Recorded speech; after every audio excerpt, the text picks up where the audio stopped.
आज आपण मोबाईलच्या क्रोम ब्राउझर येऊन या ठिकाणी आपल्याला स्कूल पोर्टलवर माझी विद्यार्थी मेळावे किंवा माझी विद्यार्थी टॅब त्या ठिकाणी उपलब्ध झालेले आहेत। त्यात कोणकोणती माहिती भरावी लागणार या ठिकाणी आपण पाहूया। सर्वात अगोदर तुम्ही मोबाईलच्या क्रोम ब्राउझरवर या ठिकाणी स्कूल पोर्टल एवढा टाईप करा। याची लिंक मी डिस्क्रिप्शन बॉक्समध्ये देऊन टाकेल। जी स्कूल पोर्टलची पहिली लिंक आहे याला या ठिकाणी मी टच करतो आणि या ठिकाणी नेहमीप्रमाणे आपला शाळेचा यूजर आय डी, पासवर्ड आणि कॅप्चा भर आणि लॉग इन व्हा हे सर्व प्रोसेस या ठिकाणी मी करून घेतो। लॉग इन झाल्यानंतर या ठिकाणी तुम्ही पाहू शकता बघा, हे जे वरची हे टॅब आहे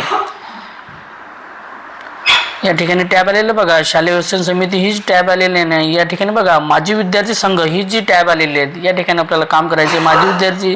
माझी विद्यार्थी संघ या टॅबला या ठिकाणी मी क्लिक करतो आणि या ठिकाणी सब टॅब 3 उपलब्ध झालेले आहेत बघा। रजिस्ट्रेशन माझी विद्यार्थी संघाचं आपल्याला रजिस्ट्रेशन करायचं आहे, म्हणजे आपण माझी विद्यार्थी संघामध्ये कोणकोणते किती लोकांना घेतले, त्यांची नावं, त्यांचा मोबाईल क्रमांक या ठिकाणी आपल्याला टाकावं लागणार। नंतर माझी विद्यार्थी समितीची माहिती टाकायला लागणार। माझी विद्यार्थी लोकवर्गणी देणगी नोंदणी फॉर्म आहे तो आपल्याला भरावा लागणार। हे सर्व प्रोसेस आपल्याला या ठिकाणी करायचे आहे। तर रजिस्ट्रेशन माझी विद्यार्थी संघाची मी पहिली टॅब या ठिकाणी तुम्हाला ओपन करून दाखवतो।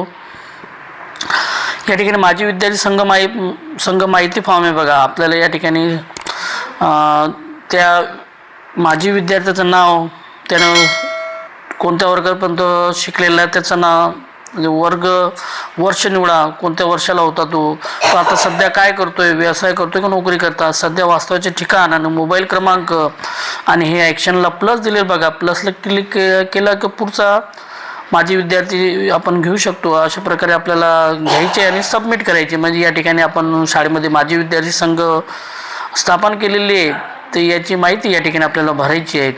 सध्या माझ्याकडे माहिती उपलब्ध नाही त्याच्यामुळे मी या ठिकाणी भरू शकत नाही। परत या ठिकाणी आपण माझी विद्यार्थी संघाला या ठिकाणी क्लिक केलं की माझी विद्यार्थी समिती माहिती ही जे दुसरी टॅब याला ठिकाणी मी क्लिक करतो। मग या ठिकाणी बघा माझी विद्यार्थी संघटना माहिती येऊन जाते। आपल्याला या ठिकाणी माझी विद्यार्थी संघ स्थापनेचा दिनांक टाकायचा आहे।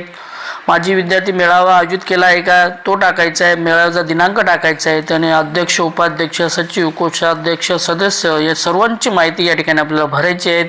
हे सर्व फॉर्मॅट आहे, तो फॉर्मॅट आपल्याला ऑनलाईन फॉर्मॅट आपल्याला या ठिकाणी भरायचा आहे आणि कार्यक्रमाचे फोटो देखील आपल्याला भरायचे आहेत आणि 1 MBच्या आतमध्ये तो फोटोची साईज असली पाहिजे। तो फोटोची साईज 1 MBच्या आतमध्ये घेऊन या ठिकाणी अपलोड करायचे आहेत आणि सबमिट करायचे आहेत। सध्या माझ्याकडे माहिती उपलब्ध नाही, मी फक्त तुम्हाला या ठिकाणी दाखवत आहेत।